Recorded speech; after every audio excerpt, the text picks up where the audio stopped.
say that I haven't experienced an element of racism in any capacity. I'm from England myself, was born there, came here when I was 6. And I'm wondering, would anyone like to challenge me on that? I don't want to make any derogatory comments, and thank you very much. Okay. Okay, please do, because they can't hear you. Okay. Yeah, please, no, that's okay, that's okay. Okay, I just like to say, okay, everyone's always talking about we have these anti-racist things, but that's the way society is, right? It's hard to change it. And now when you look at schools, like it's so segregated. Like I know nothing in my school, right? But like the brown people stay with the brown people, the Chinese are with the Chinese, the whites are with the whites. And even though we have anti-racist things, like there's always going to be those people in society that don't know how to deal with it. Sure. So it's always going to come on to you, even if now you've never been dealt with, like somebody else down the road must have dealt with just racism, right? Sure. So even though these anti-racist seminars are getting us somewhere, I don't want to have a negative outlook, right? But we're always going to be having to deal with it. Okay. So, Sarah G, maybe I can say something. Sure, about that. sure. That really interests me too. Visiting around schools, we have what's called an optional attendance policy in Etobicoke, we do across metropolitan Toronto. So kids can go wherever they want. And you're right. What bothers me is I see kids leaving some schools and going to other schools, and I think it's sometimes an issue of color, it's an issue of race. And that very much bothers me, because you've got to support the community school. Where I get involved sometimes, and when we talk about confronting and not tolerating, is when somebody says to me that, no, I want to go to this school, and the reason why I want to go on optional attendance is because I don't want to be with those people. That's when I get very upset, and that's when I feel I've got a real job in terms of confronting that person, saying to them, that is not an acceptable reason for changing school, for moving to one school to another. But you're right, and in my mind, that's systemic racism. That's within the system. And I think that's something that, as an administrator, I really have to deal with. Can I just mention something else? In Etobicoke, we just finished a survey of our students. And, we surveyed 2,051 students on issues related to racism. And while 64% of the kids say they have not experienced any discrimination. So what bothers me is that 8% say that they've experienced discrimination by teachers and by other students. 10% tell us that they've experienced racism by teachers. 18% say that other students, that there's been instances of racism by other students. So I can show you that picture of Dixon Grove, and I think that's a wonderful picture. I think they're doing wonderful work at that school. But discrimination is in Etobicoke and feel it's still a big issue. Maybe it hasn't happened to you personally, but sure has happened to other kids.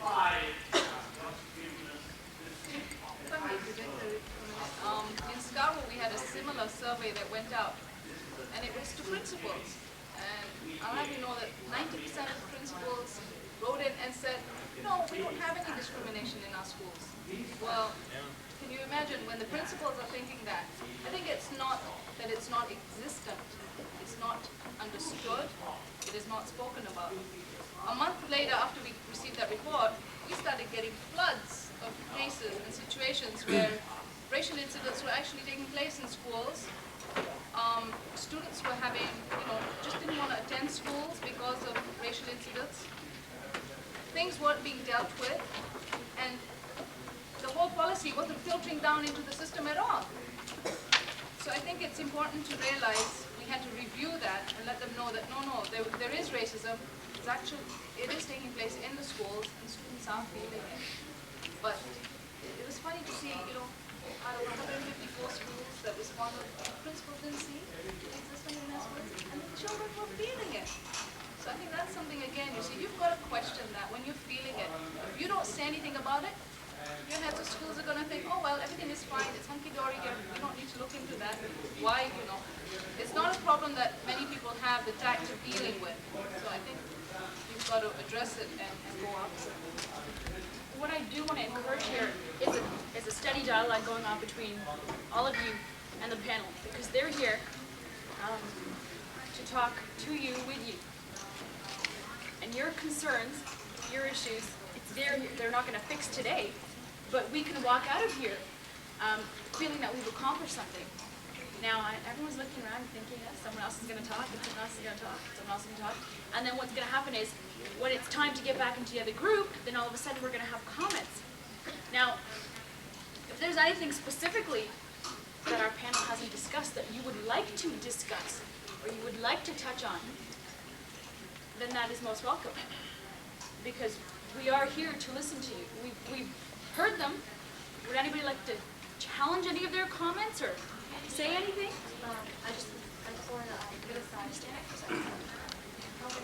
the policy because in my school, they formed a Muslim organization that they got together and do things like but now they want to close that organization and they say that they don't want organizations of that in school any longer.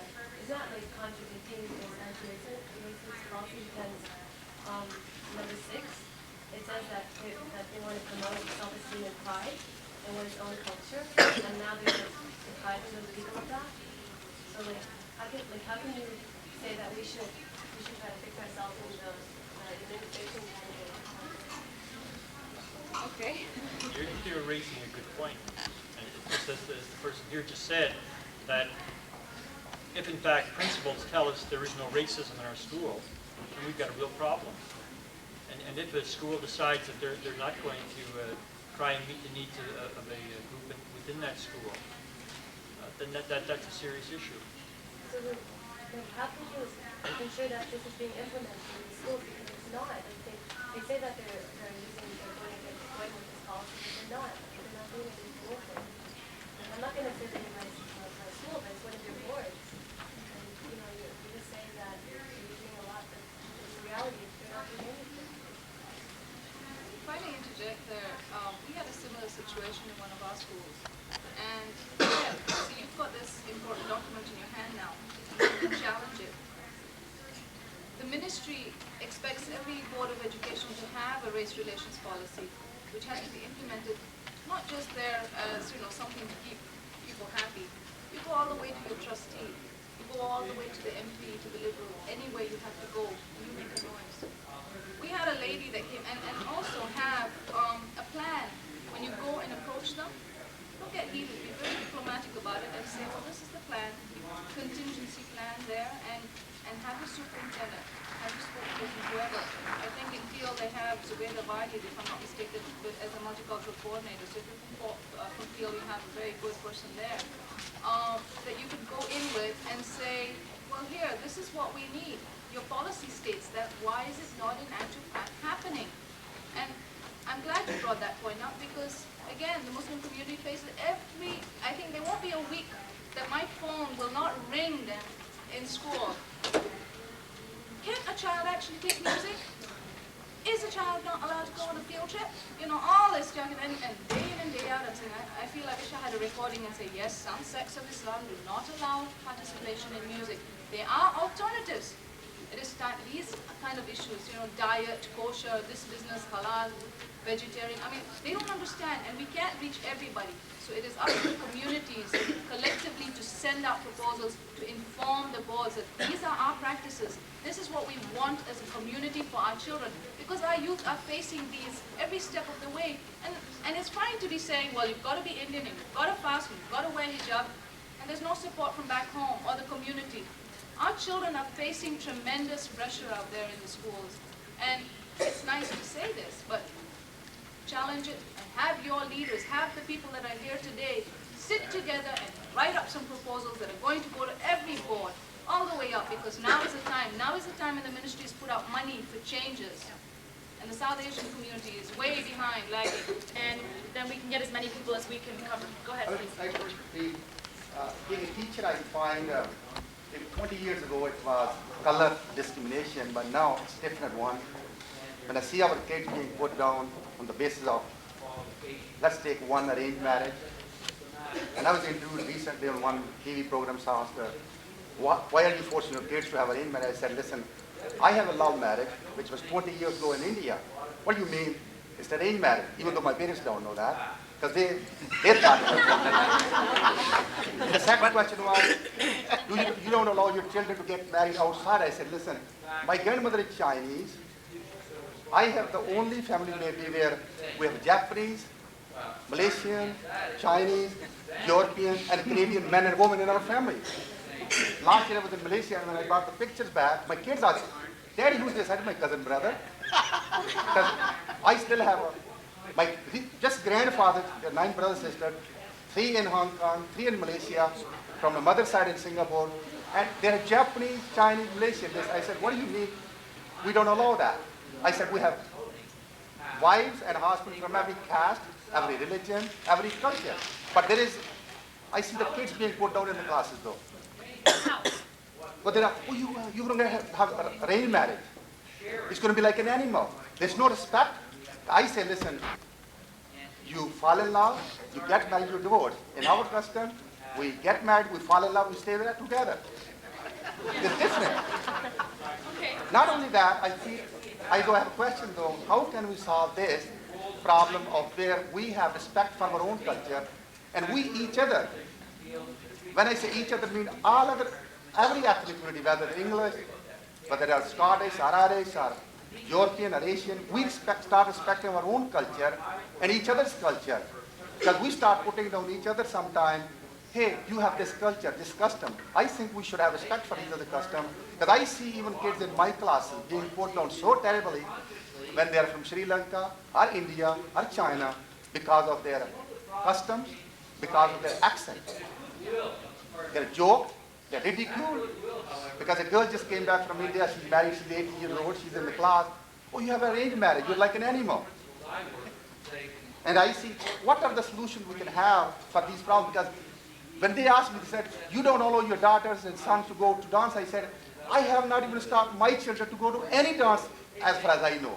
They go to every dance. I said, even I go to every dance. That's why it made me mad, and they showed me like really mad on the TV. Right. Okay, but I'm saying this is how the media is depicting us being mad because I was mad another way. Okay. Okay, but I'm saying how can we solve this problem that our kids feel proud of this? We have no problem getting married with each other. Yeah. Let me respond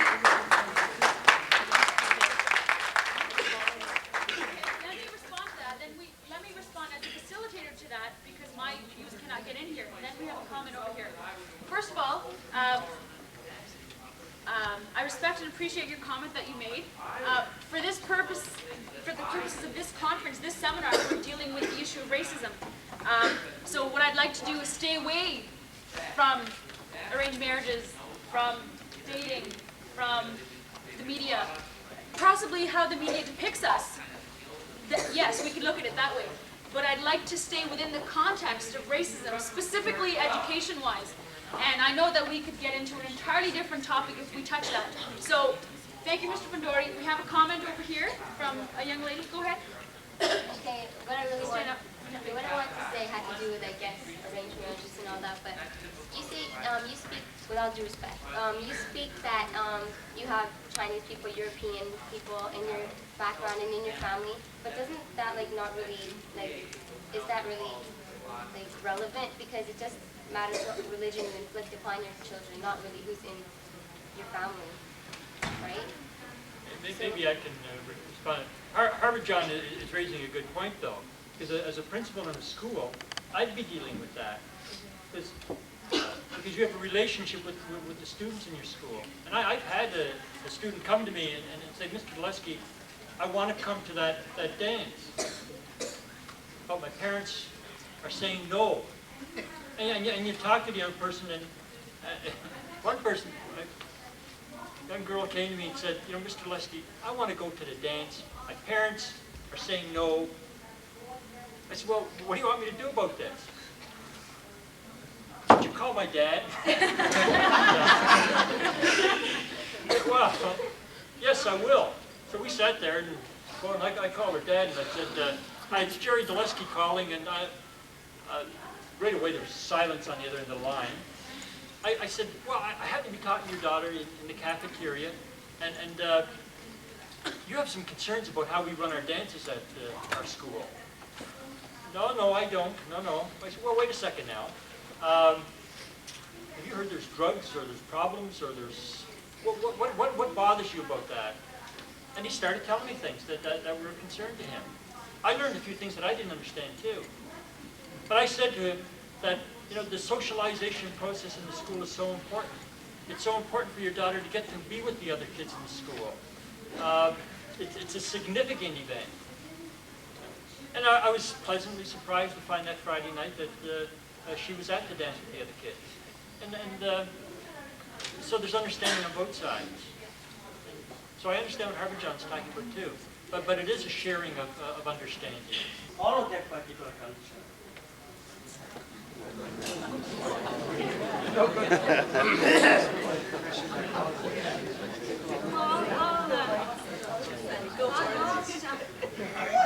I'll start, because I think there's going to be some jump in here. I hope there is.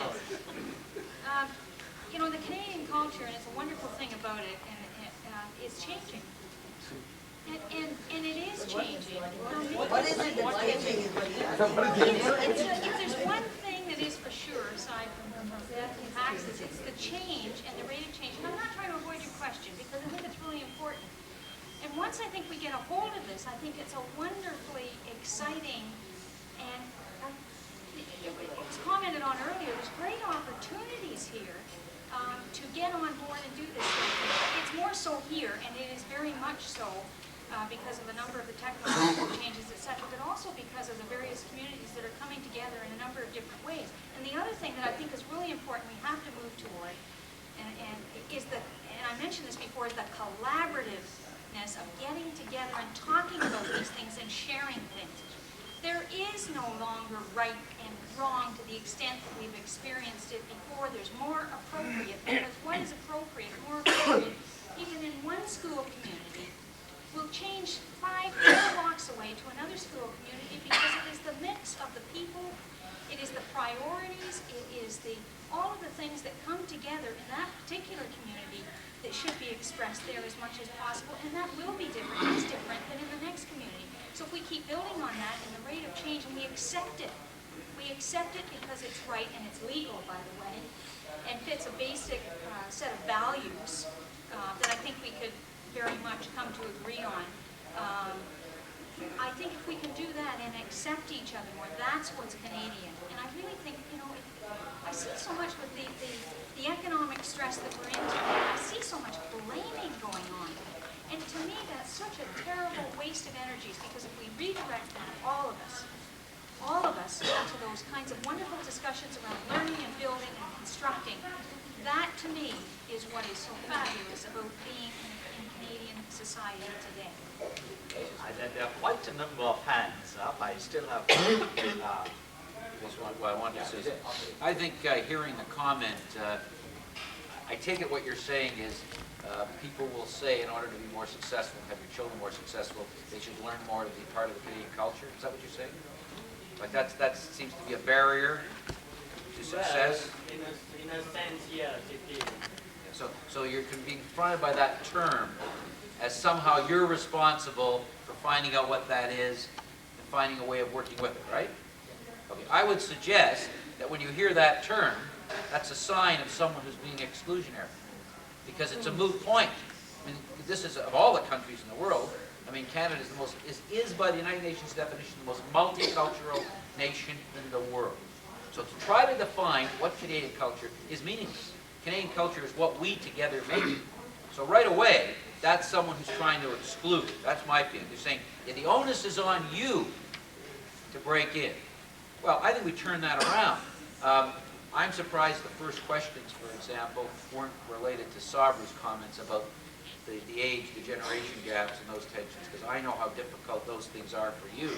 But the way you react to those, to me, in the same way we should be reacting to the general society. It's a question of learning from each other. It's a question of compromising without compromising our identity and ideals. There's no real right or wrong. For each individual, it's different. I mean, for us to tell parents, for example, you have to give in to your teenagers because they're living in Canada and they're going to hang out in malls and they're doing these things, and you should be open enough to realize they're in this country. Any school person that tells you that is not informed. Just like we shouldn't be telling our kids, they should adhere totally to what their parents want them to do. Both of those things are wrong approaches.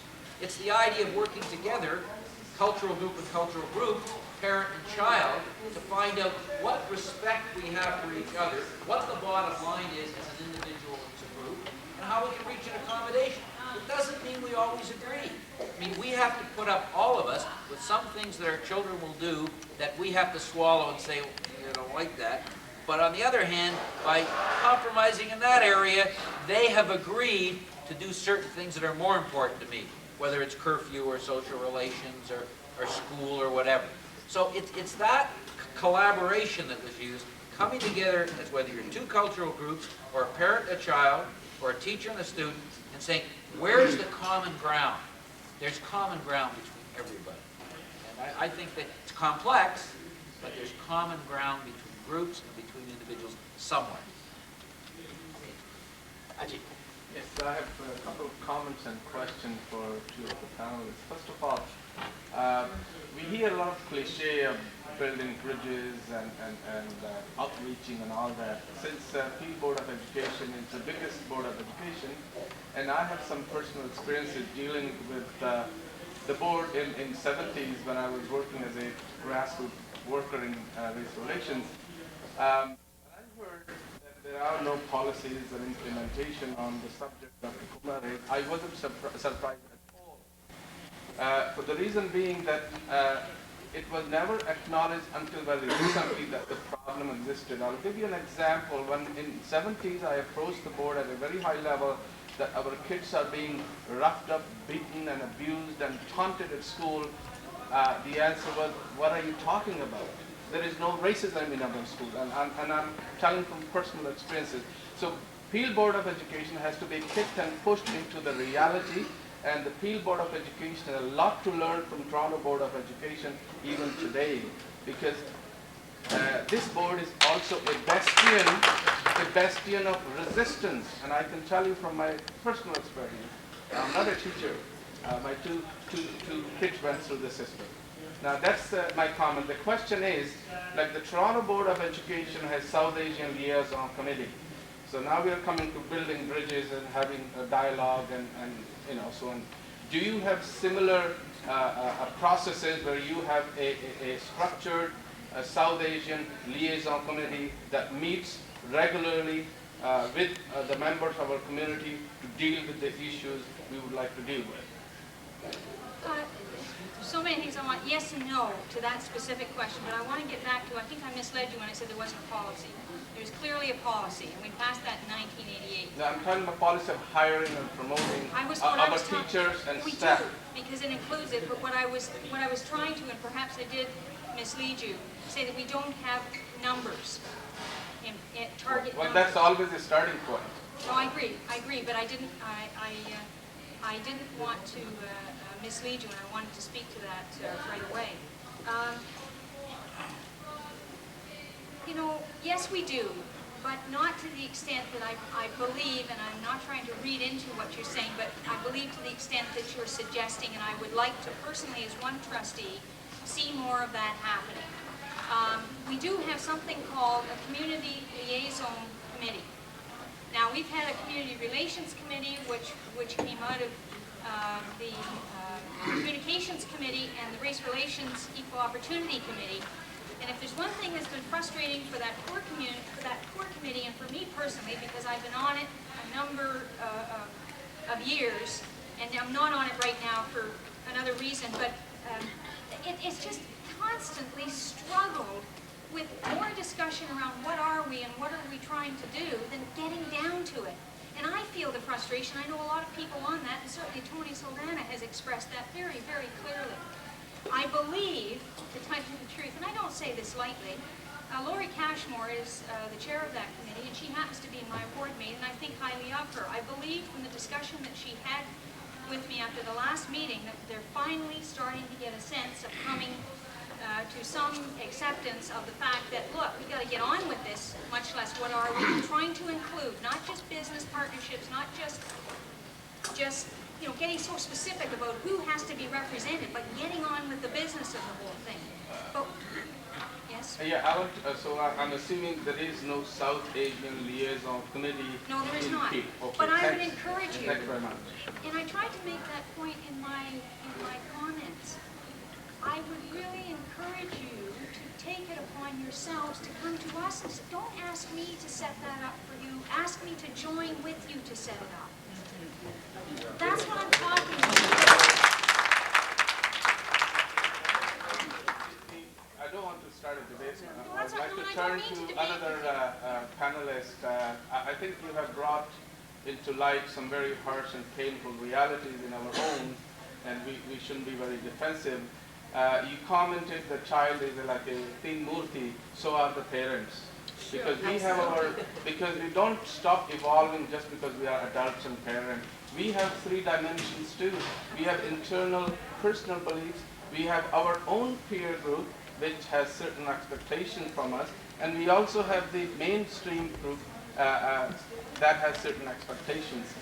But where I think we are failing is that we are not passing on our culture, our belief and value system in a clear manner to our children at home.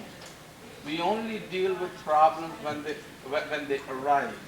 So most of the parents can, I'm not a sociologist, maybe you have better idea than I have, can minimize a lot of problems when they make it clear to their children through dialogue what their expectations are, what their culture is, what their value system is. Our value system has many positive things. For example, I read about a study in England that the South Asian groups, children do extremely well at school because they have a very solid, wholesome home life. And this is where our strength is. So I think that's where the starting point should be, homes, other than just the institution dealing with it. Okay, I have a question then. One question is... Could I, actually, we have 2 questions. Could I just pass it around?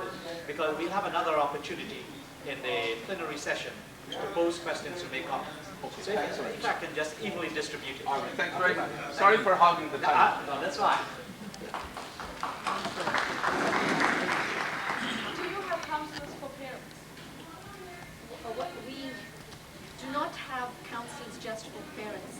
But you have counselors. Attendants and counselors are supposed to, in particular situations, talk to the parents and with the parents in terms of some of the issues that do come up, because we have various rules and regulations plus legislation determining that if children are of a certain age and under a certain age, that parents have the right to know what is happening to the child. They do. Let me tell you why. If you watch People State, I know exactly the kind of problems children are facing in this country. I was brought up with it. The parents, those parents of those children, they don't know what the system is. They haven't been educated, so you can't blame them. Most of these parents treat their children well, but the parents who don't treat their children well don't have time to behave to them. They're probably doing overtime. Okay? They're doing overtime, trying to earn money so that their children can afford to go to university. Absolutely. Okay? So you can't keep on saying to the media or put it on television that the children are beating up the parents are beating up their children, they're not doing their duty. They're doing the best that they can do. But the thing is, they've got to be educated more. And they have to be educated in order that they understand what goes on in this society.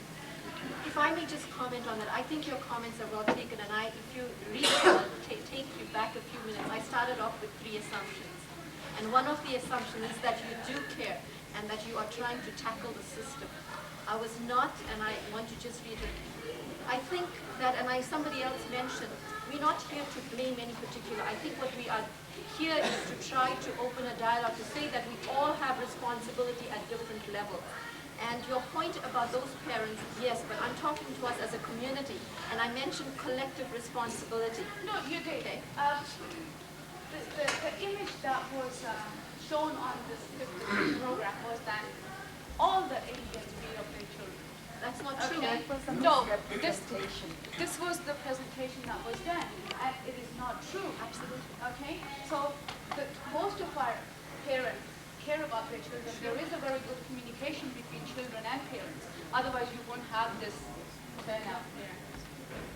So do you have a specific question? Well, the question was that are you doing anything about educating those parents? Because that's where the problem lies. If I may just speak in terms of the Etobicoke Board of Education. Years ago, when they started in this area, we had the school community liaison. That used to be one of the focuses, is to reach out to the community. It has evolved, and in some ways, for the better and also for the worse.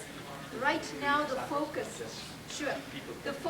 is on anti-racism education in terms of training the teachers, doing staff development, and the community is not that well reached out to use somebody else to make outreach sort of connections with the community, and that's the weakness. And I hope that the board improves on that. But as individual counselors, they do meet with parents. Could I just name speakers? One, Real After, you would be the other one. You are the other one I recognize. And over there. So I'll take you in that order and let's see how fast we can go. Please be brief again. I'll ask the panelists to be as brief as possible and to the point. Yes. My question is to Sarah Desai. She has touched a very good program with students here. My asking question is that when a young girl is at school, she is involved with another student and parents have found it. What kind of advice does she give to the student to solve the problem?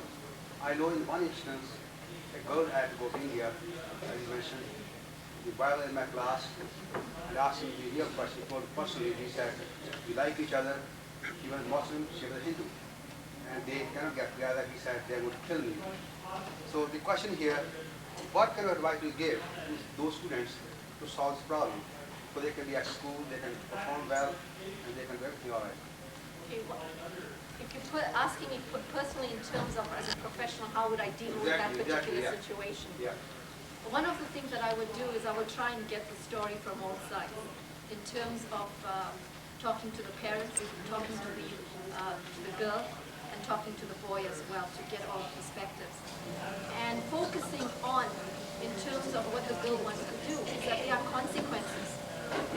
And is she prepared to deal with those consequences? What are some of the consequences that she perceives to be? And very often, when we start talking about the consequences, they quickly realize that they are not in a position to take that risk. And we look at the options as consequences too. Your parents want you to leave home. Do you want to do that? And 9 out of 10 cases, and I say probably 9.9.9% of the cases will say, no, I don't want to leave home. Okay, so then what are we going to do about it? And that's where I start. I would not ask the girl to leave home. And I'm just saying what I would do. And I can't answer the complete process to you because it's a very complex process. But that's where I could begin, is finding out what the story is. Conference is on racism, and we want to keep it on that level. And I know that the comments, yeah, I know that it's on racism, but for the purposes that we're here today, so you're going to have to forgive me. You may have some words from me right now, but we're going to have to keep it within the context of racism because otherwise we will be discussing everything else tonight. So on your membership form, down on the side, write down what kind of conferences you'd like to see, and we'll do the next one on dating, marriages, and pigs and whatnot, okay? So we'll talk. But for that purpose, please, racism is the topic for the next 15 minutes, and I'd like to give you, as long as it's racism, not addressed to you. That's fine. Go ahead. I just want to agree with these two girls. I think a lot of our racism starts at home. Our parents always telling us, you know, you're Sikh, you're Hindu, you're Muslim, and you can only marry. Well, you are, that's a form of racism right there within our community. And if our parents tell us that we can only marry Sikh people, obviously we're going to take it out into the outside community. Yeah. It all starts off right. That's That's an extremely good point, and I don't have time to comment on that, so I won't. Go ahead. Okay, I just wanted to make a comment. Like in schools, you have so many different students of different ethnic backgrounds, right? And the counselors in schools, like they're white, and they don't understand like what we're going through. So like traditions or religious beliefs and stuff. So I think we should have counselors of our own ethnic background too, so they can understand what we're talking about. I'd like to comment That's on a that. very good comment. Very good comment. And that's an area where we're absolutely remiss. We don't have enough counselors in our schools who represent other cultures. I had the opportunity of working with Harvard John at Silverthorne Collegiate for a period of time. And what a wonderful opportunity that was for our school to have a person like Harvard John to work with, because he did a lot of counseling. He wasn't a counselor, but young people who were representing other ethnic groups talked to him. It's an area we do have to work on, I agree with you. Before everyone makes a comment, we have 10 minutes to get our issues out and to wrap up. So John, a really brief comment. And Romana, really Two brief. very quick things. One is you're quite right. Mr. Brathwaite talked about some of the problems we're having making those changes so quickly because we just can't do hiring now. But you are quite right. That's something we need to address. The other thing we need to address, because we can't do that so quickly, is making sure that all the people who are doing counseling now do have the training and the in-service work done, that they need to be educated to understand and have some respect for the different cultures and backgrounds that students come from. So while they may not be South Asian themselves or Chinese themselves or Black themselves, that they do have at least a basic understanding of some of the issues that are faced. And that's not perfect, but that has to be done so they don't approach it as if the whole world is white and middle class. And you can't change people entirely, but you can educate them a bit. And that's something that we have to work on a lot more too. Romana, really quick comment. I can understand your concerns, and therefore there's been lots of demand on my one position in schools. But I think the way Scarborough has gone is a community partnership, and I think this is where the South Asian community as a whole has to develop counselors within their own organizations that you have, and make these available to the school staff, and bridge that, because I think it's going to be a long time before we see a lot of Asian counselors realistically. Let's be realistic, and the problems are intense, they're now facing us. It will get your communities together. Being realistic with the counselors is a good point, but we're also being realistic about what we're seeing right now. And the reality is that we need them now, today, like as in yesterday. That's what we need. Neelam, stand up. Okay. I'm just going to say, I think we need Asian spokesperson. You can stand up. Stand up, Neelam, because it's a good comment and we want to hear it. I think that we need an Asian spokesperson in the media because the media itself is so racist, and to me that fits the state program. Right. It's so discriminative, and it's so prejudicial because not all people, not everyone goes to dance and goes to something. So we need a person of our own body to represent us in the media and want the racism down against our community. Good point. Look into it. Yeah, just one sec. Because it's the youth sign here, I want to take the last comment over here, and then if we have time, I'll take you. Okay, if it's really made quickly, because okay, go ahead. I want to make all the three representatives of the boards accountable persons. I don't think that people at the top really understand what's going on in this arbitration community. For example, we have some very serious conflicts, as you all know, between our parents and our youth. The boards are charged with getting the students developed to be optimal. I see it racist when they are not doing their bit to go that mile. Fine, we're not hiring extra people.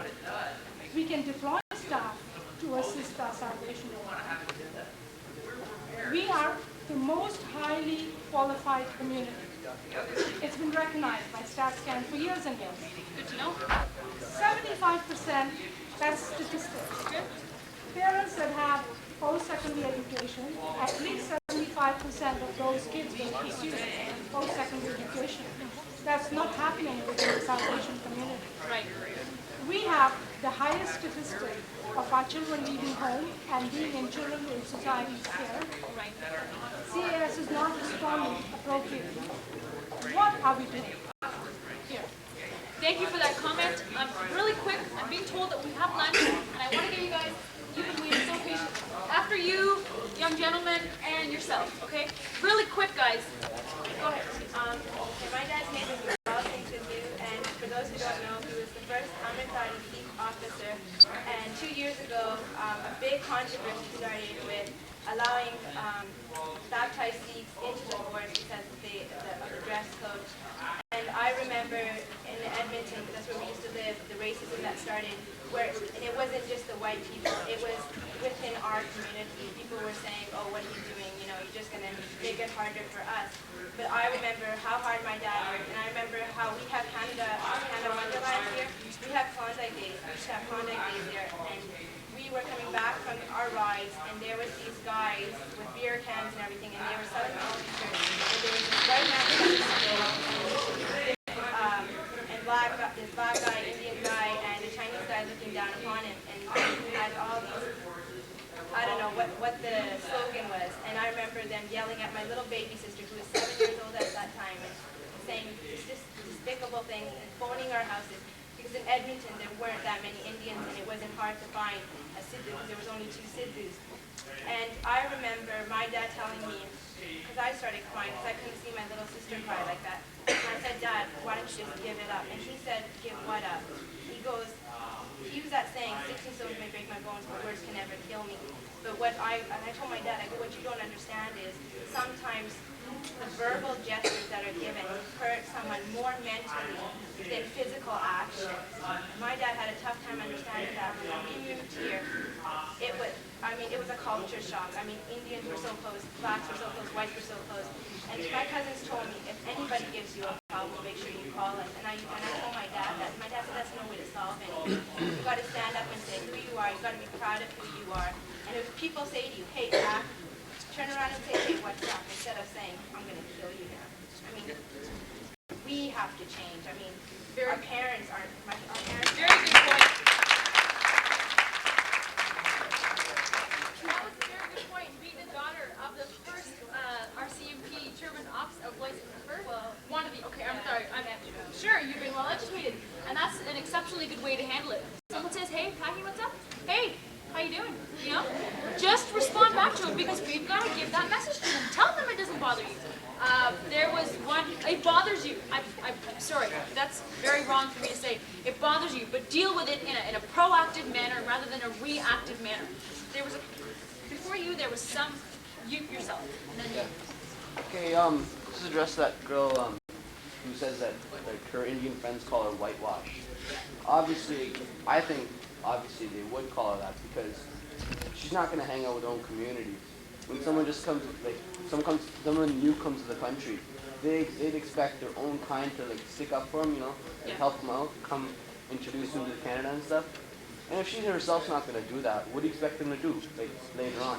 They're going to rebel, they're going to fight, and then when they start gangs. Okay, all right. Now, I see all these hands going up all of a sudden. Now, let me say something before we get out. It's 5 to 1, and my understanding is that lunch is to be served as we speak, and they're waiting for us. Now, hold on a second. And we have lunch, and there's a couple things I have to say. Hold on, don't go anywhere. Lunch, and then about 40 minutes we have Alok Mukherjee. He's the acting chief commissioner on the Ontario Human Rights Commission. He'll be the lunch speaker. Please, the seminar's not over as yet. After the luncheon speaker, we will be getting together as an entire group, parents and kids. So I think that will be an extremely good way for the dialogue to continue, and we will not stop. Continue the questions. Please stick around. It's not over. And for those of you who want to, actually I can't see that we can continue this while half people go and half stay. So we'll stop here because we have to. You can address the question, and then there was this patient lady waiting over here, and then we're going to have to disperse for lunch, and you'll have to forgive me because timing was just, you know, you need to get so much in and we have little time. But please stay for the afternoon session. This is not a disbursement. Just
Please be seated as soon as you can because we want to finish the program on time.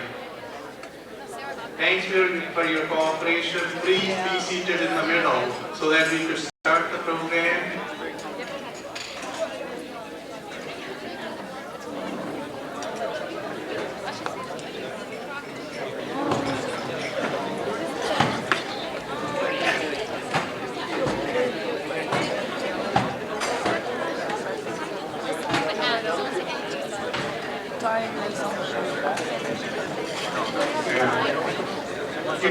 Panel members could come.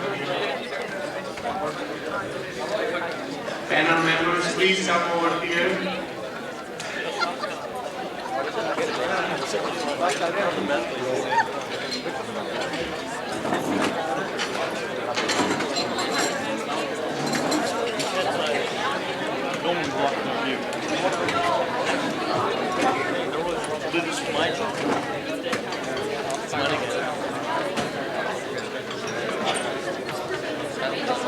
Our identities have been changed. Okay. The next speaker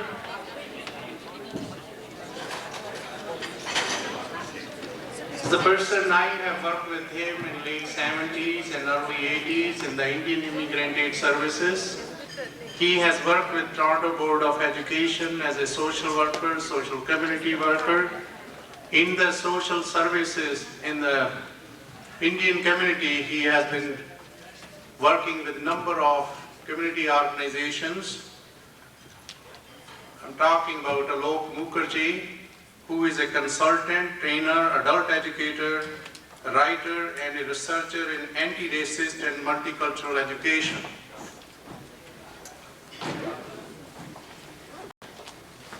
Alok has worked on race relations issues since 1978 when he published East Indians, Myths and Reality.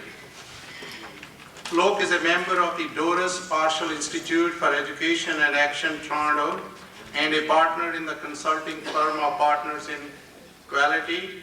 Before founding Partners in Equality, Alok served as the Race Relations Advisor to the Toronto Board of Education.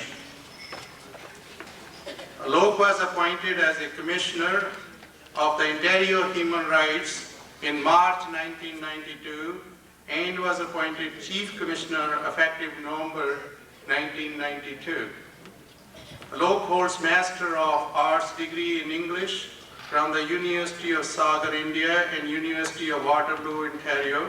He has received training in organizational change, organizational development and adult training from the NTL Institute of Applied Behavior in the USA.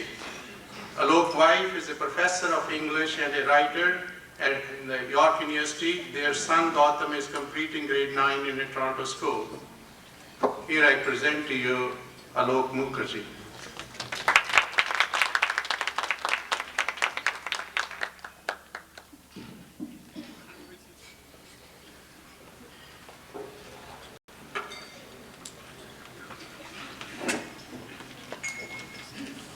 Thank you, Sarabjit.